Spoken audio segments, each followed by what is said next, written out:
I guess it only took me about 4.5 years and 1,200 videos to finally tell people how I really felt growing up and in this world and being disabled. And as it turns out, I've been kind of pissed.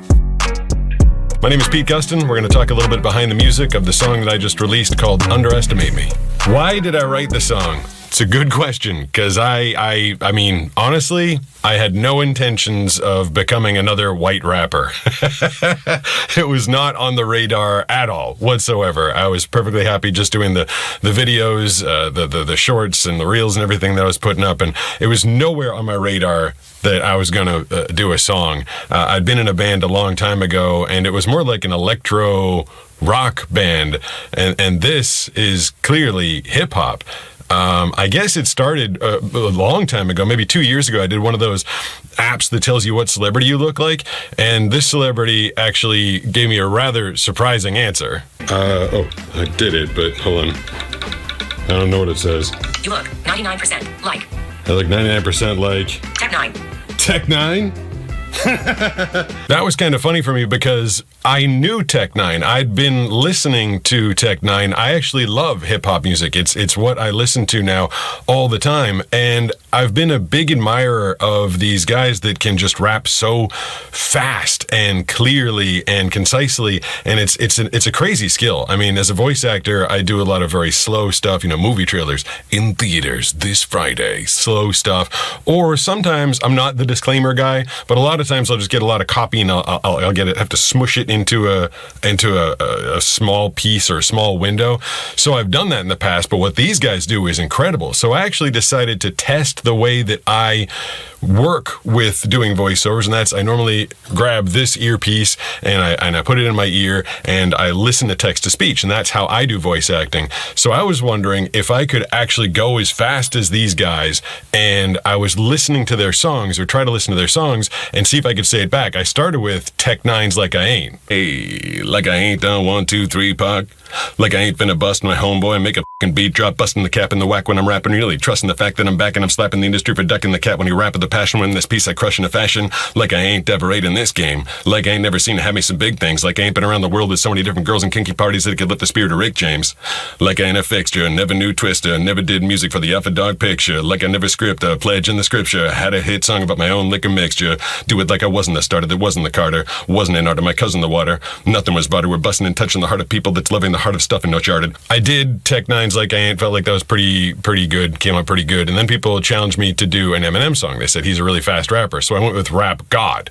Suma luma duma luma, you assuming I'm a human, what I gotta do to get it through, I'm superhuman, innovative, and I'm made of rubber so that anything you say is ricochet enough me and it'll glue to you, and I'm devastating more than ever, demonstrating how to give a motherfucking audience a feeling like it's levitating, never fading, and I know the haters are forever waiting for the day they could say if I left they'll be celebrating, because I know the way to get them motivated. I make elevating music, you make elevator music. Then after I did Rap God, people were like, what's even faster is Godzilla. So what I did is I just called up the Godzilla song, and this is literally what I did. I put it in my ear and I just hit go, and the take that I put out to everybody was literally just the second take. The first one, I kept hearing the word finna, and I thought I was hearing it wrong because I didn't know what finna was, and finna is basically gonna, I guess.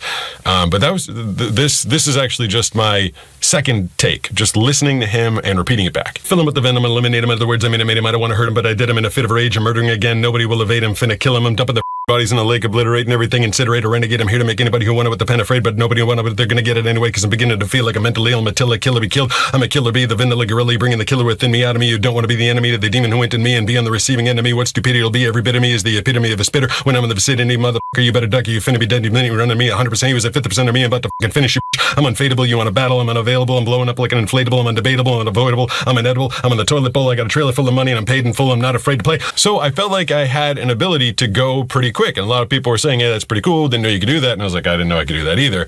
And a handful of comments started coming through. I mean, you challenged me. You're gonna get something. A bunch of people are like, "Why are you just doing other people's songs? Why don't you do something original?" I was like, you know what? Maybe I will. So I just sat down and decided to write a song. I got a beat, and I didn't really think about it. I didn't know what I was going to write. I didn't know what I was going to do. I didn't know what words were going to come out. And as someone who's written music in the past, you just kind of get into this trance. The beat, you hear the music, or at least this is the way I start, and and something just kind of comes to you. It kind of comes into your mind. And I guess I've had this overwhelming feeling of being underrated and underestimated my entire life. And that's go ahead, friend, go and underestimate me. Go ahead, friend, try and underrate me.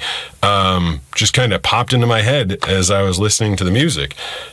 Something that I never had done a video about before. Never really sat there and talked about that. I always try to be positive and upbeat in all the videos, because as I started doing these videos for social media, people have met me much later in life where I've really overcome most of my challenges. People are coming at me after, you know, I'm a successful voice actor. I've got the successful channel. I've got a couple of #1 best-selling books. I've done a lot of stuff, but I guess what happened in this song is I started exploring everything that came before that, and it was not easy. All right, yeah, the song. Let's go through some of the lyrics and what they meant to me right off the bat. I never knew when I woke up in this world I'd have a short time to look at myself and those around, put it in my mind. That was a direct reflection of the fact that I didn't know what was gonna happen to me. I was diagnosed with this eyesight disease when I was 8 years old, and there was no information back then at all. It was 85, and there was no internet. So I was told I had macular degeneration. They later reclassified it as Stargardt's disease, and no one told me what was going to happen. So I never really got prepared for losing my sight. I guess a part of me was always preparing for worst case scenario, but I didn't know how it was going to go, how fast it was going to go, how much I was going to lose. I definitely didn't know how much I was going to lose. They never told me that I would lose this much. They told me that my eyesight would get like bad, but they didn't say it would get like gone. So yeah, I didn't know when I woke up in this world that I'd have a short time to look and see things. And there's regrets about that. I feel like I did a fair amount. I did a good amount of traveling. I looked at as many pretty things I stuck in my head as I could, but it's not like I was walking around going, "Oh crap, I'm not going to be able to see any of this stuff for a long time. I better remember it." I just remember it by happenstance. But I don't know. Maybe if I'd known that I was going to lose so much, I might have lived or looked at things a little differently. I guess I just wish I had that information. But the world frowned. People looked down. They said there's no need to try, that I should just go and die. That was coming to those are lyrics still in the first verse. Coming to the realization that people did look down on me. They realized that I was different, and I was disabled, and I wasn't as capable in their mind as everybody else. And so they would just kind of look at me and look down on me. And yeah, I mean, there was, I mean, these are kids, I guess, the ones that told me I should just go and die. It's not like any adults in my life were like, "You should just give up in this world." That was mostly kids, but yeah, they were kids. They were mean back then. They found out that I was, losing my eyesight, and they're like, "What's the point? Like, what's the point in life?" And that was a hard thing to face down, especially as a kid. Never did I ever think that there would be a level ground. Still in verse 1. That was me coming to the realization. It wasn't right away, but coming to the realization eventually that I knew I would not be on the level playing field with everybody else. Level ground, level playing field. It worked with the rhyme. I realized that I was going to be judged differently on a different sliding scale, that I would have to do more, work harder, and that everybody else is going to be competing on this certain playing field. And a level ground, they all had the same opportunity to see things and learn the same way, go to school the same way, do things the same way. And then there was me, in a completely different area. I had to come and approach the world very differently than everybody else. So yeah, I realized it was never going to be a level playing field for me. I was always going to be playing with a really big disadvantage. Verse 2, did I assume that you could do the things I never could? Did I resent it meant you went and thought I was no good? Kind of the same realization there as I was growing up and getting older. I assumed that everybody with eyesight could do everything. I assumed that everybody else were these superhumans. I mean, as I was getting into high school and my friends were learning to drive cars, like that was a superhero thing, and they could read the menus up behind the cash registers when you went to the fast food restaurant, or menus in regular restaurants. Like, yeah, I assumed that everything everybody else could do was super easy for them because it seemed super easy. And then did I resent the fact that it meant that you thought, in my mind, I thought that they thought that I was no good because I couldn't do these things.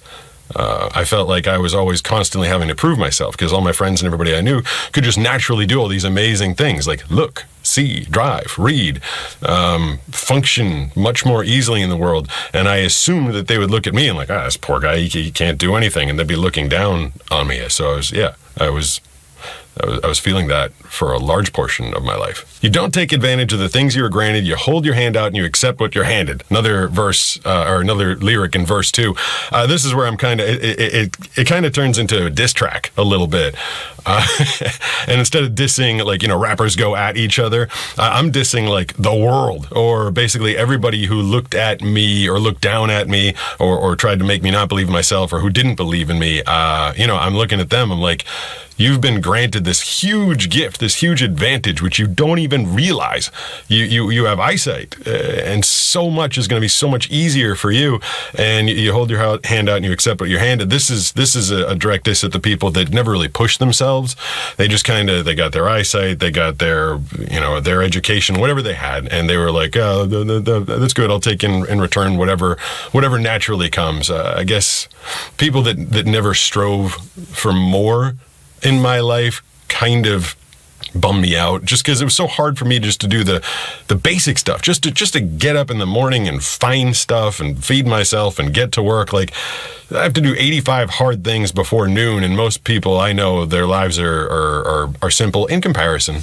I mean, in comparison, I don't want to make it seem like everybody's got the easiest life in the world. Let me take it back a bunch of steps. Like, I do understand that everybody's got something difficult, but to me, I'm talking about from my perspective, my young brain, I was definitely looking at how easy everybody else had it, how hard my day-to-day was, and the fact that they weren't pushing I figured these people, if they pushed themselves hard, they'd be able to reach these massive heights, whereas I pushed myself hard just to get to even with everybody else, I guess, if that makes sense. But I took fate and told her that I'm bolder, and I showed her that I'm fueled by the chip that she left on my shoulder. So yeah, that one's actually pretty self-explanatory, I think. Obviously, being born disabled and having it get worse and worse and worse and worse as time went on gave me a pretty big chip on my shoulder, and that has definitely fueled me, always just trying to live up to, and not just live up to what everybody else does, but try to surpass, so that they couldn't look down at me. They couldn't, this poor guy, look at him, he's just so beneath everybody, you can't see. I definitely had a chip on my shoulder to show them that I was as good or better than I don't know, it sounds weird to say, than they were. I don't know, I guess, or at least in there. I just wanted to be even. I just wanted to be treated. I wanted people not to look at me as disabled. Let's put it that way. I didn't want the first thing that they looked at me to come into their head to be like blind or disabled or less than. I was basically just doing everything I could to try and make sure that they thought of something else. Something like these days, I like to think that my videos are funny and entertaining. So someone sees me like, hey, that's that funny, entertaining guy, as opposed to, oh, that poor blind guy. Verse 3, when you're born like me, there's one thing people see. It's just the dis and miss, not the ability. Dismissed because of my disability was kind of the play on words there. I guess that one is also kind of self-explanatory. I guess I just felt like being born the way I was, no one looked at anything that I was doing. Even when I did stuff good, even when I was like a good little soccer player and I was a little kid, they're like, hey, he's pretty good for blind. And I'm like, well, I wasn't even blind at the time. I was legally blind. Like, hey, he's pretty good for visually impaired. And I'm like, I'm pretty good, period.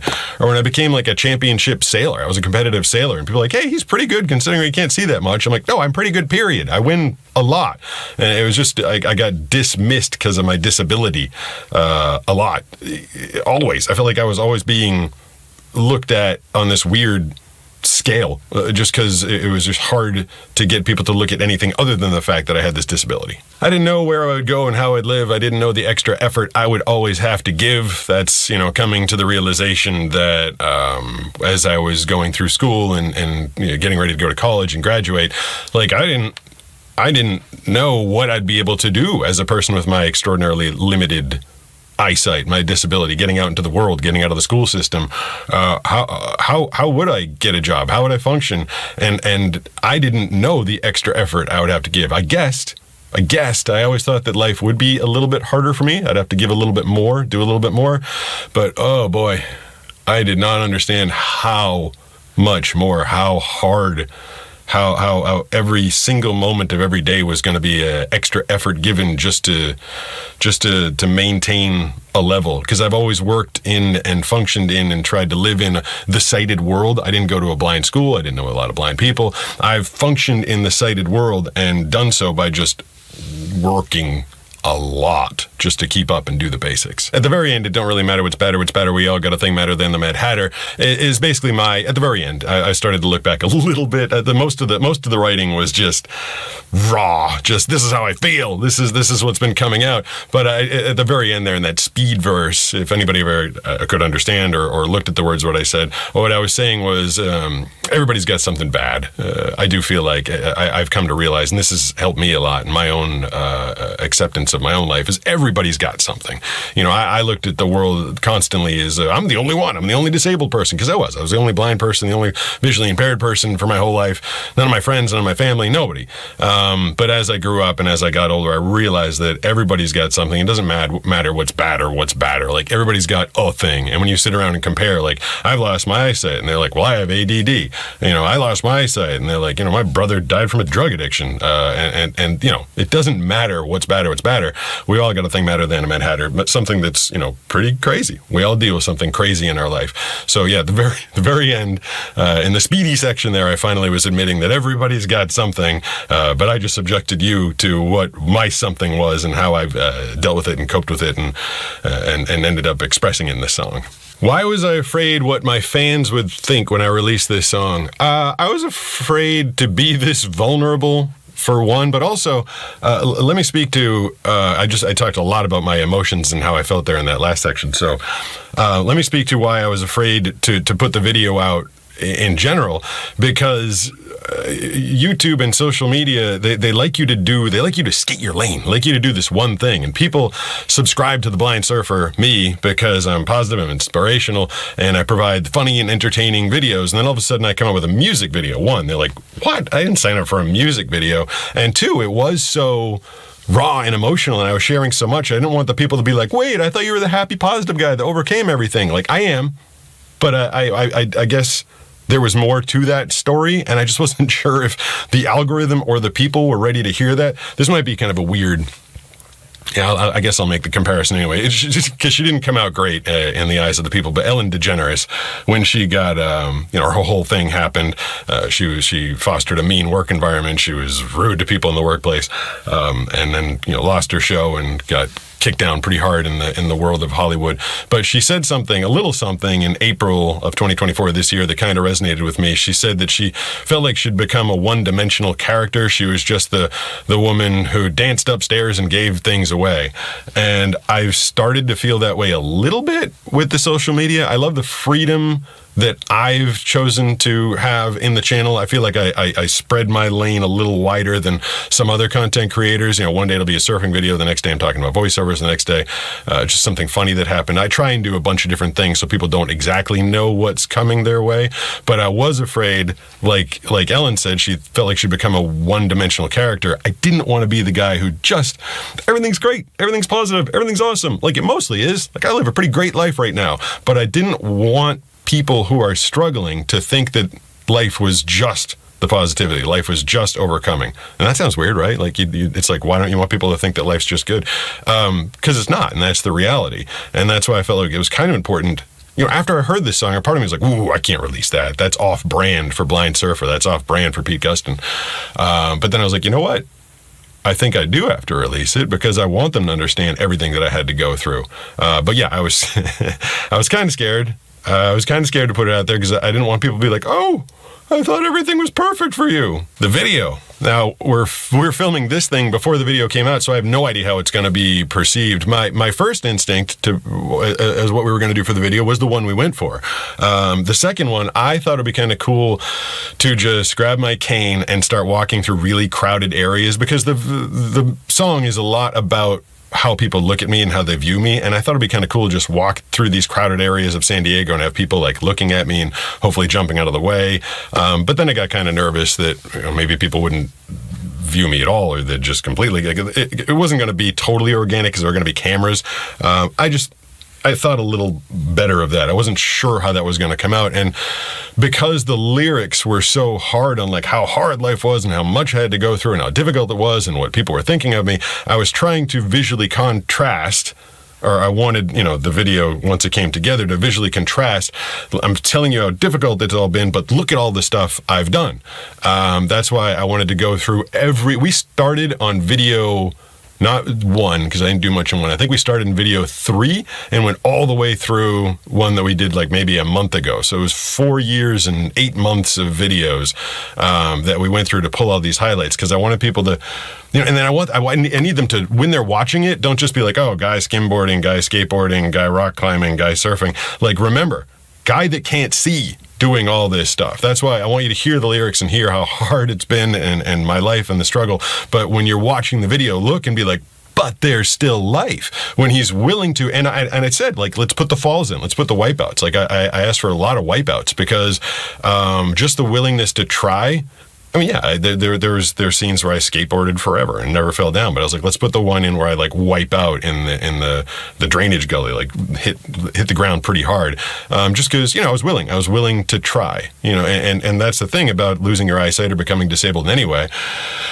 The hardest thing might be just going on, moving forward, continuing to live your life, and that's why I felt like it was important to put the things in that I didn't always succeed at in the video, but I tried.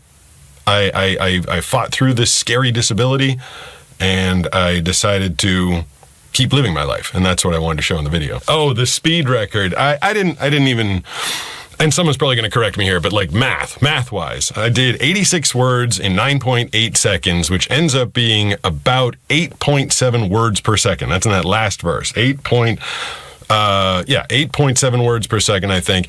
And Eminem and Godzilla, who has the Guinness World Record, went 7.5 words per second. His verse is longer, and someone might correct me here, but just math-wise, I went faster.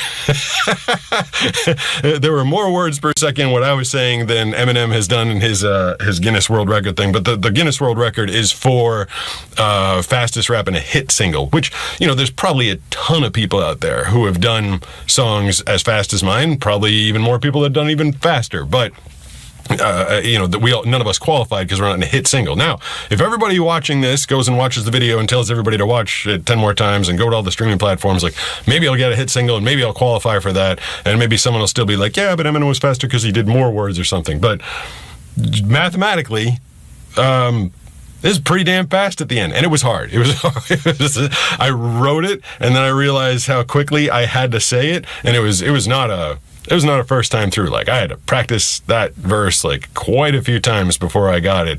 But I blew through it, and then all of a sudden the rest of my work, I did that in one day, and then the rest of my work day I was like, why am I talking so slowly in comparison to what I did in that verse? You take what you're given, you call it a living, it's low what you got for both men and the women. It don't really matter what's better, we all got a thing better than Mad Hatter. It's true what you do in the self complexity, you need to do, don't fall through a crack, it's okay, I'm the mage, just like all the rest, cause today I can say what I do best. Who are my influences? I mean, growing up, I was an 80s kid. I liked Billy Idol, NXS, Tears for Fears, Huey Lewis and the News, Van Halen, moved on to Motley Crue in the 90s. I was listening to Stone Temple Pilots and Pearl Jam, Nirvana, everything everybody else was listening to in the 90s. But in there was a lot of Beastie Boys. Like, I loved the Beastie Boys. And then later in life, I kind of stopped listening to, like, rock was most of my life. But I'd say for the last 8 to 10 years of my life, I've been mostly listening to hip hop. I love, and I'm going to speak just to their music because I don't know a lot of their lives or political stances, so forgive me if I pick a band that's unpopular for some reason, but just in terms of the music that I like a lot of Dr. Dre, Snoop Dogg, E40, I like Too Short, I like Dirt Nasty's kind of funny Riff Raff, I love Riff Raff, Yellow Wolf, Run the Jewels, and I mean those are the things that I listen to constantly when I'm listening to music now, and Eminem, yeah, but those are the ones I listened to, but I wasn't trying to. So this is what I learned through years of doing voice acting, is you have to find your own voice. So I spent a number of years as a voice actor trying to sound like Don LaFontaine or more regular or more currently trying to sound like Scott Rummel or these more popular guys that are out there. And what I learned was no one was going to hire me to sound like someone else. They wanted me to sound like me. So I didn't. It's not like I sat down and listened to some Eminem and Riff Raff songs and like, let me take the best of what they're doing. I've been listening, so I understand the structure. I listen to a lot of Lil Dicky too, by the way. I like funny hip hop, but I understand the structure of songs and how they're supposed to go. But mostly, I just wanted to find a flow or a sound that was as authentic to me as I could. Even when there was one person I played it for at the very end, and they're like, oh, Eminem emotes a lot more. And, Eminem is being bombastic in a lot of his songs. And I wasn't being, this wasn't bombastic. I could have given a different vocal performance because that's what I do. I'm a vocal performer as a voice actor. And I could have given it more rage. I could have given it more energy. I could have given it more power. But this was just, I wanted it to come out like, this is me. This is what I'm feeling. This is everything that's come up. And it's, at this point, it's not at a volcano boil, it might be at a simmer, and I guess that's the vocal performance I was trying to give. I mean, maybe I'm giving an excuse. Maybe I could have done a better vocal performance, but this was the true vocal performance. The music, the flow, the lyrics, the way I delivered it was as true and as honest as I could be without overthinking it or trying to sound like anybody I'd listened to in the past. Okay, yeah, last one. Will I write another song? Will I write another song? Like, I would love to. I had a blast in this one, as nerve-wracking as the process ended up being at the end. All the emotions and everything that I put out there that I'd never, after thousands of hours of videos, never shared before. But I do love the process of writing music. And music is so special. Like, I listen to stuff from the 60s and 70s, and you're talking about like 60-year-old, 50-year-old music, and it lasts forever. Whereas, I guess, my main job, voice acting, takes a ton of time, so time's an issue. And then I also put almost the same amount of time into the shorts videos that I put out. And the thing that bums me out about those is people watch them 59 seconds or less usually, and they're gone, and it might stick in their brain a little bit, but they basically forget about it. And then YouTube, for some reason, is having difficulty. People that like shorts don't like longs, and my audience is a short audience. So this video here, we're like, 26, 27 minutes, and probably no one's going to watch it as I'm pouring out my heart here, telling you about all my emotions in my life and how I really feel, but no one's going to catch it because YouTube doesn't know how to feed the long things to people. So I'm kind of nervous the song isn't going to be heard by anybody for the same reason, because it's over 59 seconds long. But I guess I should, maybe I could just create them for myself. It was a very cathartic process, though.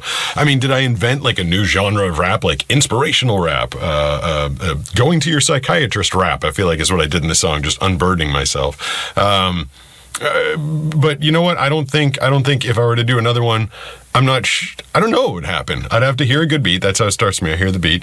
And then I just have to feel what comes to my mind. Maybe I do something funny. Maybe I do something a little more like in your face or hard or something like that. I don't think that I would come up with the same song. So maybe I'm talking myself into it. Maybe I do want to do another one just to see what comes of it. I mean, I'd love to do a whole album's worth of music, but it's hard to find the time, and when you don't get rewarded, and I'm world revolves around money. When you don't get rewarded for it financially, and I do have a job and I do have responsibilities, and my priority has to be to voice acting. But would I like to do another song? Is that what you asked? God, I can talk, can't I? Yes, I would love to do another song. I mean, I need to hear the right beat. I need to be in the right frame of mind. I need to get a little bit of time. I need to be inspired, and I need people to like the first one. I don't want to do a second one if everybody's like, you suck. Don't do that again. You hurt our ears. So yes, I do. I need external validation for me to want to make another one. Cool. All right. Thank you.